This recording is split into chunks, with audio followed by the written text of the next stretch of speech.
우리 하나님 말씀 봉독하겠습니다. 시편 144편 1절부터 7절 말씀입니다. 한 절은 제가 읽고 한 절은 청년대학부가 읽고 한 절은 우리 모두 온 회중이 함께 읽습니다. 나의 반석이신 여호와를 찬송하리로다. 그가 내 손을 가르쳐 싸우게 하시며 손가락을 가르쳐 전쟁하게 하시는도다.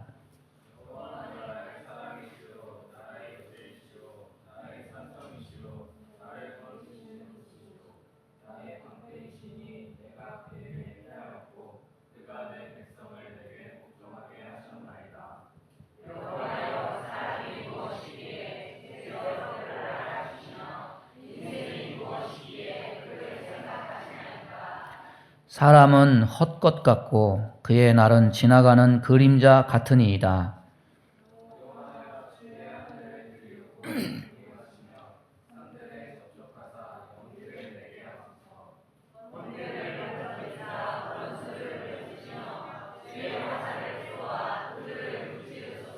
다 같이 합니다. 위에서부터 주의 손을 펴사 나를 큰 물과 이방인의 손에서 구하여 건지소서. 아멘. 말씀 전하겠습니다. 장마철인데 이제 좀 비교적 순하게 무난하게 지나가는 것 같습니다. 이제 7, 8월이 되면은 이제 무더위 극심해질 거고 또 어디서 태풍이 온다 이런 소식이 들릴 텐데 50년간 우리나라 태풍 역사를 이렇게 보면은 한 해 평균 한 27개 태풍이 지나가는데 한 3개 정도 그렇게 지나간대요. 이런 과정들도 하나님의 은혜로 순적히 순히 지나갈 수 있기를 바랍니다. 사람이 인간의 우월성을 얘기하지만은 천재지변, 지진이나 태풍, 쓰나미 이런 재해 앞에서는 사람이 얼마나 무력한 존재인지가 드러납니다. 태풍이 인간에게는 악재지만은 지구 입장에서 보면 정화라고 합니다. 바다 깊은 곳까지 태풍이 일어나면 다 뒤집어서 이 태풍이 바다를 청소해 줍니다. 바다가 태풍으로 청소되듯이 우리의 인생에 있는 고난도 때로 우리가 하나님을 잊고 멋대로 살려는 교만한 그 마음을 청소하는 역할을 합니다. 하나님이 만들어 놓으신 온 우주 속에 하나님이 우리 인간을 위해 만들어 주신 이 단 하나의 별 지구, 인간들은 이 지구라는 제한된 이 별에 살지만은 우리는 단 하나의 우주의 이 단 하나의 지구 안에서 일어나는 일조차 제대로 예측하거나 헤아리거나 통제할 수가 없습니다. 지진이나 태풍, 쓰나미가 한번 닥치면은 우리는 정신을 못 차립니다. 우리의 무력함과 무능함이 드러날수록 하나님의 전능함이 드러나고 우리는 다시 한번 우리의 연약함과 교만함을 깨닫고 우리가 하나님 앞에 겸손을 얻게 됩니다. 하나님을 절대적으로 신뢰하는 믿음은 어디서 오는 걸까? 하나님을 알고 나를 알 때 우리는 온전한 믿음을 가질 수가 있습니다. 교만과 오만과 거만은 어디서 오느냐? 하나님을 모르고 자기 자신에 대해서 과대망상하는 데서 옵니다. 절망과 낙심과 포기는 어디서 오느냐? 하나님을 모르고 자기 자신에 대해서 과대 비하하고 있는 데서 옵니다. 깊이 생각해 보면은 인생에는 하나님을 알 수 있는 여러 가지 경고들이 온 세계의 지천으로 깔려 있습니다. 그러나 인간은 영이 어두워져서 이것을 깨닫지 못하고 어둠 속에 살면서 눈에 보이는 것만으로 만족하고 신뢰를 두며 살아갈 때가 많습니다. 인간의 미련함과 어리석음이 여기에 있습니다. 육의 눈으로만 살아가는 인간은 태풍이 와도 지진 속에서도 쓰나미가 와도 회개할 줄 모르고 자기 자신이 병들거나 자녀가 죽어가도 절대로 돌이키지 않습니다. 그러나 영의 눈이 떠져 있고 귀가 열려져 있는 하나님의 백성은 주의 음성을 들을 줄 압니다. 영혼이 살아있을 때는 세미한 음성까지도 듣지만은 때로 연약해서 영혼이 둔해져 있어서 세미한 음성을 듣지 못하면 하나님은 이를 깨우치시려고 경고를 주실 때 주의 백성은 비록 육신의 고통은 당할지라도 그 아픔과 고통을 통해서 무뎌졌던 영혼의 감각이 되살아나서 주의 음성을 듣게 됩니다. 여러분, 믿음이 생기려면 영혼의 울림, 영혼의 파장, 영혼의 충격이 필요할 뿐만 아니라 그 울림과 파장과 충격을 감지할 수 있는 영과 눈과 귀가 필요합니다. 이 시간 하나님이 우리에게 이런 은혜 주시기를 원합니다. 그래서 하나님의 무한하심을 알고 나의 유한함과 제한됨을 알고 올바른 신앙 태도를 가지고 바른 신앙을 고백할 수 있는 저와 여러분 되기를 바랍니다. 오늘 본문 1절과 2절은 하나님을 찬양하는 형식을 갖추고 있습니다. 그런데 이 찬양은 하나님에 대한 지식에서 우러나오는 찬양입니다. 다윗은 평생 전쟁과 함께 산 사람입니다. 피를 많이 흘렸습니다. 전쟁에는 공격과 방어가 있습니다. 공격을 하려면 칼과 창과 활을 사용해야 됩니다.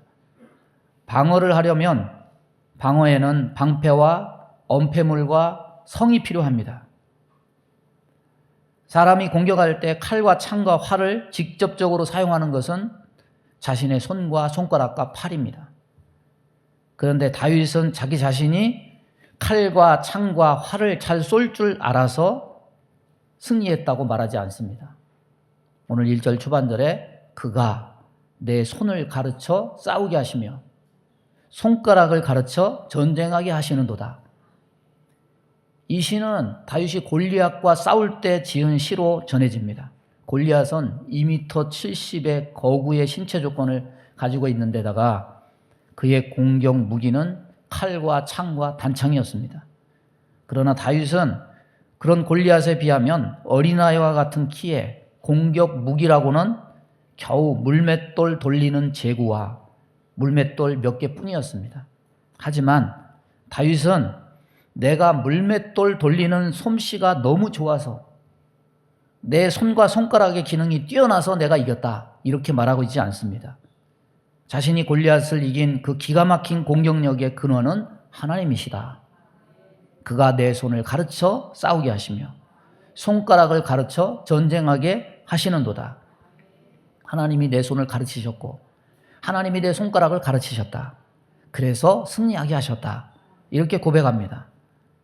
내가 세상을 이길 수 있는 공격의 근원이 내 능력이 아니라 내게 지혜와 능력 주신 하나님에 의함이다. 이것을 다윗은 고백하고 있는 겁니다.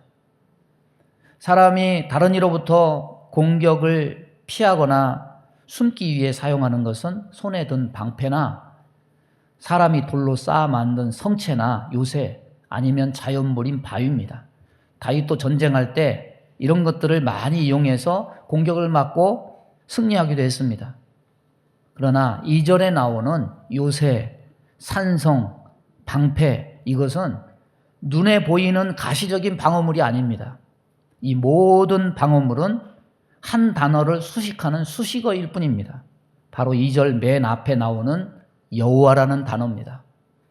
그래서 2절 중반절에 보면 내가 방패 뒤에 숨었다 이렇게 얘기하지 않고 내가 그에게 피하였다. 하나님이 나의 방패 되시고 하나님이 나의 요새시고 하나님이 나의 바위시다. 다윗에게 피할 곳은 눈에 보이는 엄폐물이 전부가 아니었습니다. 사울에게 쫓길 때 다윗은 피할 곳이 없어서 유대 광야를 두려움과 불안에 떨면서 도망다녔습니다. 자식에게 쫓길 때 다윗은 머리를 풀고 달려가듯이 맨발로 울며 쫓겨갔습니다. 밤잠도 자지 못하고 새벽녘에 강을 건넜습니다. 그러나 어디에도 다윗은 맘 편히 누일 곳이 없었습니다. 쉴 곳이, 숨을 곳이 없었습니다. 이 세상에는 보이는 피난처는 그 어디도 다윗이 맘 편히 숨을 곳이 못 되었습니다. 그가 일평생 전쟁터에 서든지 사울에게 쫓길 때였든지 자기 아들과 반역한 백성에게 쫓길 때였든지 다윗은 다윗에게 항상 의지할 피난처는 눈에 보이는 성, 요새, 바위가 아니라 눈에 보이지 아니하는 하나님이었습니다. 하나님 앞에 피하니까 골리앗의 공격에서 피할 수 있었습니다. 하나님 앞에 피하니까 사울의 공격에서 피할 수 있었습니다. 하나님 앞에 피하니까 자기 아들의 공격에서 피할 수 있었고, 반역한 백성이 다시금 다윗에게 복종케 되었습니다. 1절은 공격의 근원이고 2절은 방어의 근원입니다. 공격의 근원이 좋은 칼이나 자신의 좋은 기능이 아니었습니다. 방어의 근원이 큰 성이나 방어에 뛰어난 지리적 조건을 가진 천혜의 자연 요새 때문이 아니었습니다. 그 근원은 모두 어디에 귀결되어 있느냐? 하나님에게 귀결되어 있습니다. 오늘 말씀에서 두드러진 것은 다윗의 하나님의 지식은 자연 만물을 보면서 하나님의 지식을 찾은 것이 아니라 자기 자신의 밀접한 신체, 자기 자신의 밀접한 삶 속에서 하나님의 지식을 찾고 있다는 거예요. 폭풍 속에서, 지진 속에서 하나님을 찾을 수도 있겠지만은 내 손가락과 손에서, 내 삶 속에서 과연 하나님의 지식을 찾을 수 있느냐? 진정한 하나님의 자녀라면 그러하고 그럴 수밖에 없다는 겁니다. 움직이는 손가락 속에서도 내 손가락을 하나님이 가르쳐서 승리케 하시는구나 깨달을 수 있다는 겁니다. 여러분, 우리는 흔히 일반 은총을 얘기하면서 자연 만물을 보면서도 신의 존재를 알게 된다고 로마서 말씀을 통해서 우리는 알 수 있습니다. 하나님을 알 만한 것이 저희 속에 있다. 그러나 진정한 신자는 멀리 가지 않아도, 멀리 보지 않아도 하나님의 숨결을 느낄 수 있습니다. 자신을 보고 하나님의 숨결을 느낄 수 있습니다. 자기 손가락을 보고 하나님의 숨결을 느낄 수 있습니다. 모든 것이 다 당연하다고 생각하는 사람은 이 사실을 절대로 깨달을 수 없습니다. 자기에게 없는 것만 생각하고 항상 불평과 불만으로 가득 차 있는 사람은 이 하나님을 아는 지식을 가질 수 없습니다. 그러나 다윗은 시편에서 특히 자기 자신을 보고 하나님을 아는 지식을 많이 토해내고 있습니다. 시편 139편 14절을 보면은 내가 주께 감사하옴은 나를 지으심이 신묘막측하심이라 주의 행사가 기이함을 내 영혼이 잘 아나이다. 주의 행사가 기이함을 자기 자신을 보고 깨닫고 있습니다. 신자의 진짜 신앙인은 하나님에 대한 신적 지식을 멀리 보다가 깨달을 수도 있지만 그게 깊어지면 가까운 곳에서 찾을 수 있어요. 자연 만물을 통해서도 찾을 수 있지만 자기 자신의 삶과 자기 자신의 신체를 통해서도 찾을 수가 있습니다.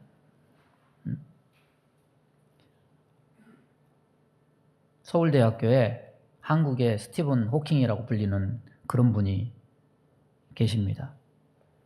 지금도 계신지는 모르겠지만은 이제 지구환경과학부 교수님 이상목 교수님이라는 분이 그분인데 이분은 해양학의 선두자라고 불려서 전 세계 안 돌아다닌 데가 없어요. 대서양, 태평양, 인도양, 남극 열심히 연구 활동을 했습니다. 한 번은 미국 캘리포니아에 이제 학생들을 데리고 야외 지질 조사에 나섰는데 탐사 활동을 벌이다가 자동차가 전복이 돼가지고 제자 한 명이 사망하고 자기는 목 아랫부분을 다 쓸 수 없는 전신마비가 됐어요. 전동 휠체어에 의지할 수밖에 없는데 6개월 치료와 재활을 마치고 강단에 복귀해가지고 이분이 사람들을 깜짝 놀라게 했어요. 그러니까 몸을 움직일 수 있는 게 아니에요.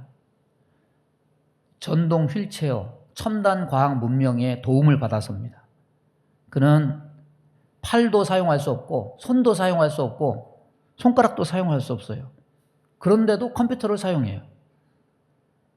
어떻게 사용하느냐? 이 파이프를 이렇게 물고 그거를 빨면은 한 번 클릭,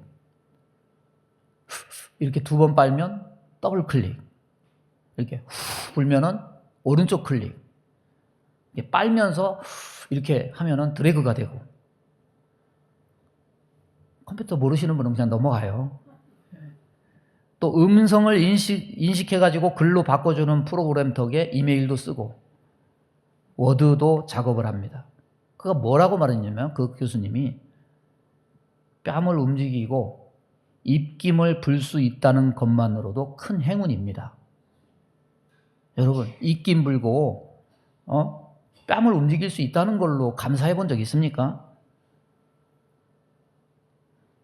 여러분의 손과 손가락이 저와 여러분의 의지만으로 되는 것으로 여러분은 여겨지십니까? 누구나 있으니까 우습게 보이나요? 이게 손가락이 이렇게 막 움직이고 내가 막 말할 수 있고.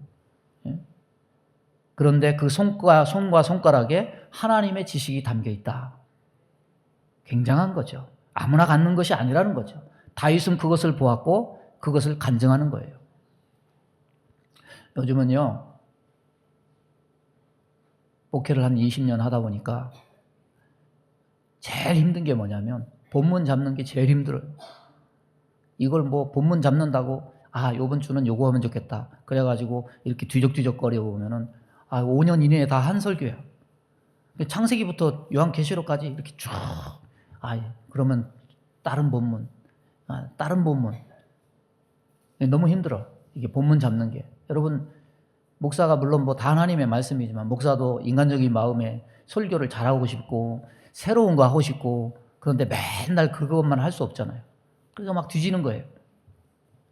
그러다가 이제 안 나오면은 저도 이제 불평이 나오는 거예요. 하나님, 저는 누에가 아닙니다. 응? 막 줄줄줄줄 나오지 않아요. 하나님, 무슨 설교를 해야 됩니까? 근데 원로 목사님이 그런 얘기를 해요. 52살 먹으신 분이 치매에 걸려가지고 얼굴도 잘생기고 키도 큰데 하루 종일 멍하니 있대요. 저는 그 얘기 듣고 정신이 번쩍 들어요. 내가 이렇게 정신이 있어서 생각하고 말하고 기억하고 이렇게 할 수 있다는 것만으로도 참 감사구나. 여러분, 믿음의 백성이라면 자기 자신을 보고 하나님에 대한 지식을 가질 수 있어야 돼요. 내가 이렇게 건강한 것 하나님의 은혜예요. 오늘 본문에서 다윗은 자기 육체와 삶 속에 역사하시는 하나님을 말한 후에 이어서 3, 4절에 뭘 얘기하냐면 자기 자신에 대한 지식을 얘기해요. 앞에서는 하나님에 대한 지식, 뒤에서는 자기 자신에 대한 지식을 얘기합니다. 여호와여, 사람이 무엇이기에 주께서 그를 알아주시며 인생이 무엇이기에 그를 생각하시나이까. 사람은 헛것 같고 그의 날은 지나가는 그림자 같으니이다. 인생을 헛것이라 했고 그림자 같다고 했습니다. 하나님에 대한 지식에 비해 인생을 표현하는 이 말은 너무 비관적이고 우울한 표현같이 들립니다. 그런데 다른 성경을 봐도 이와 다르지 않습니다. 베드로전서 1장 24절 보면은 그러므로 모든 육체는 풀과 같고 그 모든 영광은 풀의 꽃과 같다. 야고보서 4장 14절 보면은 너희 생명이 무엇이냐? 너희는 잠깐 보이다가 없어지는 안개니라. 자기 자신을 향한 참 정의, 참 지식은 무엇으로 말미암느냐? 하나님에 대한 지식이 선행되어 있어야 자기 자신에 대한 정의와 참 지식을 갖게 된다는 겁니다. 하나님을 알아야 내 정체가 뭔지 바로 보입니다. 이것이 반대로 되면 안 됩니다. 하나님 없이 스스로 정의된 나는 진실에서 왜곡된 나에 가깝습니다. 그러고 보면 세상에는 왜곡된 자기 자아상을 가지고 살아가는 사람이 너무 많습니다. 하나님을 아는 지식이 없는 상태에서 자기 자신을 평가할 때 너무 비관적이거나 너무 자신감이 넘쳐서 교만할 수 있습니다. 성경은 결과적으로 인생의 허무주의에 초점을 맞추고 비관하게 만들기 위한 목적으로 인생은 헛것이다, 그림자다, 풀이다, 안개라고 말하는 것이 아닙니다. 성경이 그렇게 표현하는 이유는 자기 자신이 처한 상태를 바로 알고 바른 관점을 가져서 구원으로 이끌기 위함입니다. 시편 144편 오늘 5절에서 7절 보면은 여호와여, 주의 하늘을 들이우고 강림하시며 산들을 접촉하사 연기를 내게 하소서. 번개를 번쩍이사 원소들을 흩으시며 주의 화살을 쏘아 그들을 무찌르소서. 위에서부터 주의 손을 펴사 나를 큰 물과 이방인의 손에서 구하여 건지소서. 이렇게 말하는 것은 바로 그것을 증명하는 겁니다. 또 어떤 사람은 하나님을 제대로 알지 못하기 때문에 우월함과 교만함으로 가득 차 있습니다. 7년 동안 하늘의 이슬과 땅의 풀을 뜯어먹고 살기 전에 느부갓네살은 자기 자신을 제대로 관조하지 못하는 사람이었습니다. 바벨론의 모든 영광이 자기 능력과 힘과 위엄과 권세로 된 것으로 생각하면서 흐뭇해했습니다. 그러나 7년 동안 하늘의 이슬과 땅의 풀을 뜯어먹는 짐승 같은 삶을 체험한 후에 느부갓네살의 삶은 확실히 변화가 있었습니다. 하나님 앞에 내가 무언지 바로 깨닫고 자기 자신에 대한 지식을 고백했습니다. 여러분은 자신이 뭐라고 생각합니까? 헛됨과 그림자라 하는 것은 사람들이 일반적으로 말하는 인생무상, 허무주의와 같은 맥락에서 그런 사상을 지지하는 것이 아닙니다. 허무주의도 옳지 않고 천상천하 유아독존과 같은 교만한 우월주의도 옳지 않습니다. 성경적 바른 자아상을 가지려면 하나님 앞에 나를 발견해야 됩니다.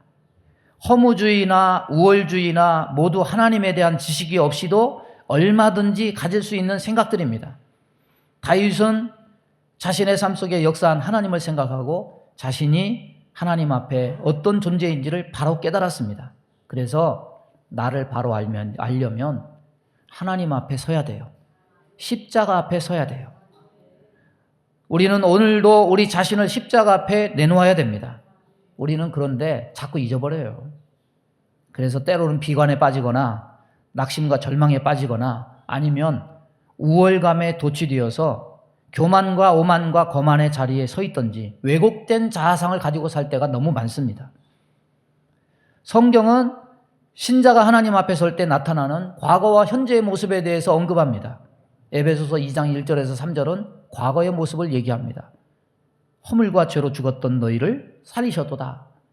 그때 너희는 그 가운데 행하여 이 세상 풍조를 따르고 공중의 권세 잡은 자를 따랐으니 곧 지금 불순종의 아들들 가운데 역사하는 영이라. 전에는 우리도 다 그 가운데서 우리의 욕심을 따라 지내며 육체의 마음에 원하는 것을 하여 다른 이들과 같이 본질상 진노의 자녀였다.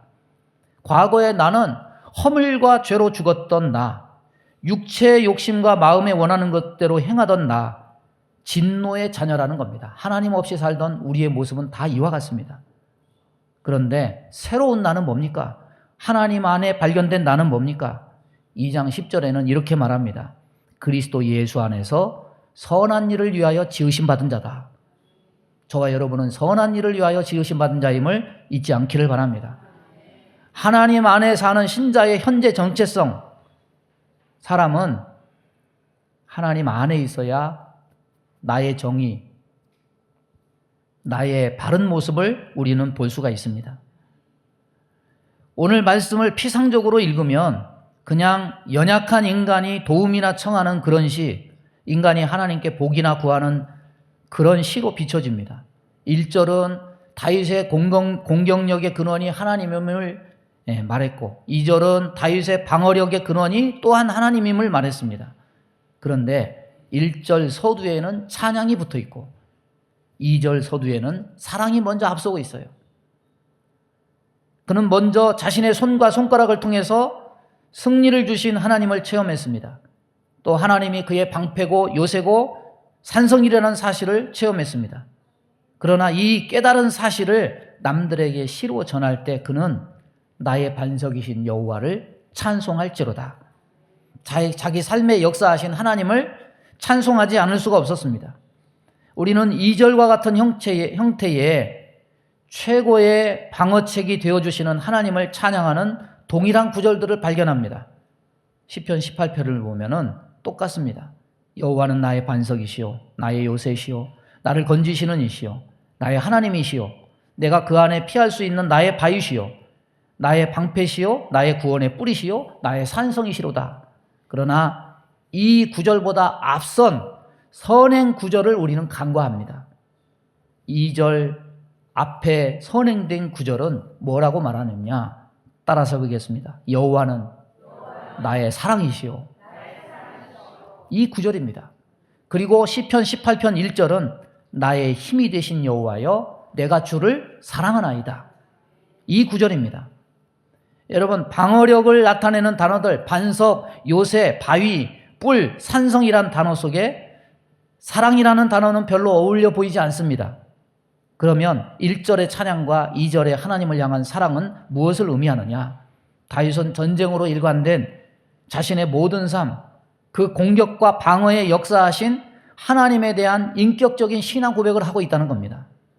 이방인들은 그저 신에게 도움이나 청하는 그런 류의 기도로서 하나님은 나의 반석이다, 요새다, 방패다, 뿔이다, 산성이다 이렇게 말하지만 그런 류의 기도가 아니라는 거예요.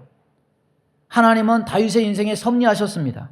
손과 손가락에 섭리하셔서 전쟁에서 승리케 하셨고 적들의 공격에서 피하게 하셨습니다. 그는 이 사실을 되돌아보고 묵상하면서 인격적으로 하나님을 알게 되어서 사랑하게 되었고 찬양하게 되었다. 신앙은 하나님을 이용하는 방편이 아니에요. 우리는 이용하지 말고 하나님을 사랑하고 하나님을 찬양하는 데 나가야 됩니다. 우리는 일반적으로 하나님과의 관계성보다 인생을 승리로 사는 공격력에 주목합니다. 그가 내 손을 가르쳐 싸우게 하시며 손가락을 가르쳐 전쟁하게 하시도다. 우리는 일반적으로 하나님과의 관계성보다 인생의 수많은 공격 속에 평안을 주는 방어력에 주목합니다. 나의 요새시오, 나의 산성이시오, 나를 건지시는 이시오, 나의 방패시니 내가 그에게 피하였고 그가 내 백성을 내게 복종케 하셨나이다. 이런 태도에는 오늘 우리가 읽은 성경 말씀 중 잘라진 부분이 있습니다. 나의 반석이신 여호와를 찬송할지로다. 여호와는 나의 사랑이시다. 하나님은 부적이 아니에요. 하나님은 인격적인 분이십니다. 그 하나님을 알고 체험했다면 하나님을 향한 찬양과 사랑이 선행돼야 됩니다. 내가 뭐라고 나를 바라봐 주시고 나를 생각해 주십니까? 사람이 무엇이기에, 인생이 무엇이기에 이런 감당할 수 없는 은혜를 주십니까? 과연 우리의 신앙의 모습 속에 이런 신앙 고백이 울려 퍼지고 있는가? 우리가 잘라먹은 신앙이 많아요. 찬양과 사랑이 없어요. 세상 세파에서 얻어맞고 지치다 보니까 공격력과 방어력을 갖추는 데는 급급한데 하나님을 향한 찬양과 감사를 잃어버릴 때가 너무 많습니다.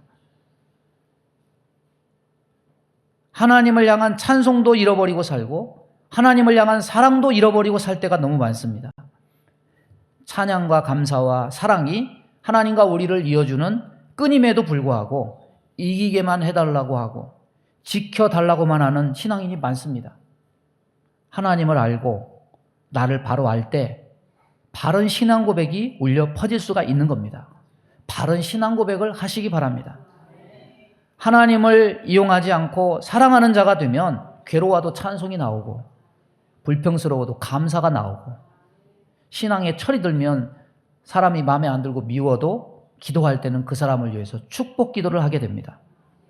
하나님을 알고 나를 안다면 내가 필요한 공격과 방어 앞에 찬양과 사랑을 먼저 앞세우는 사람이 되고 맙니다. 옛날에 6.25 전에 아주 성질이 더러운 남편이 있었어요. 북한에. 마누라가 교회 다녀오면은 막 구타하고 때리고 핍박해요. 남편한테 얻어맞고서 뭐가 기분이 좋다고 만에는 그렇게 하면은 남편 밥 차려준다고 부엌에 가서 찬송을 부르며 밥을 지었어요. 제일 많이 부른 게 4주를 가까이 하게 하면. 교회 간다고 때리는 남편이 아내에게는 십자가 짐이죠. 그렇지만은 내 일생 소원은 늘 찬송하면서 죽게 더 나가기 원합니다. 찬송을 불러요. 6.25가 터졌어요.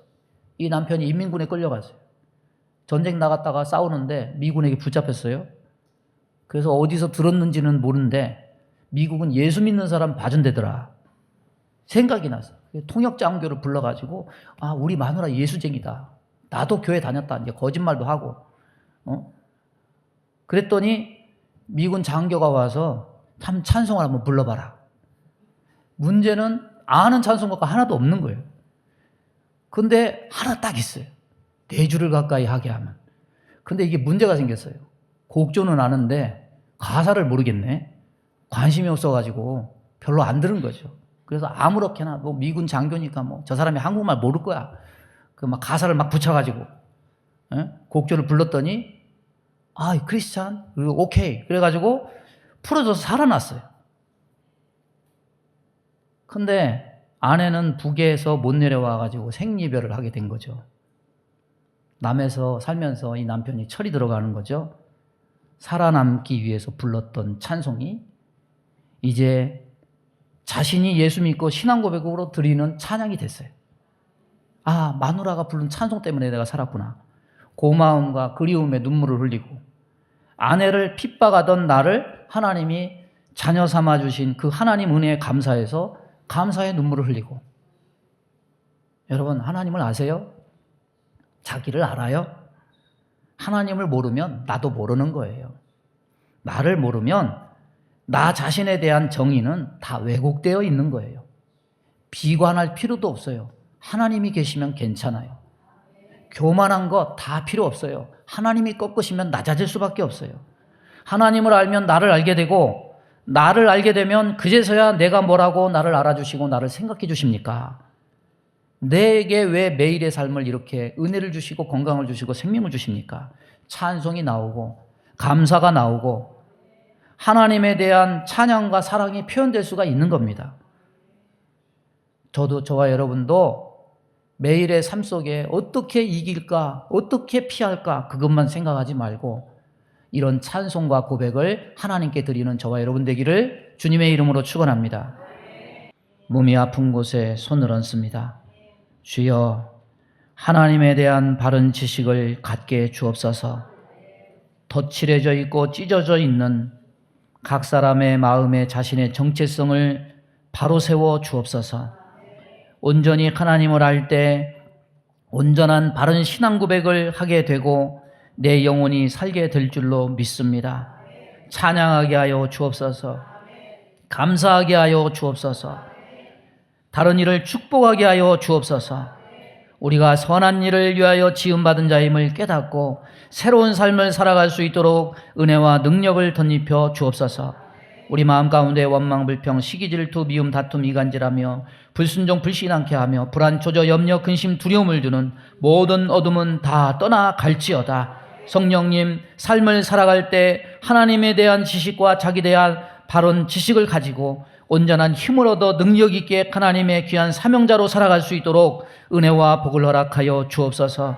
몸이 연약한 곳에 손을 얹고 기도합니다. 손을 얹는 곳마다 보혈로 씻어 주옵소서. 예수 이름으로 명하노니 모든 병만은 다 떠나갈지어다. 암병도 치료해 주시고 폐병도 치료해 주시고 예수 이름 의지하는 곳마다 믿음의 역사가 나타나서 간증이 되고 새로운 삶을 살고 하나님의 은혜의 해를 전파하는 자들 다 되게 복 내려 주옵소서. 예수님의 이름으로 축복하고 기도하옵나이다. 아멘.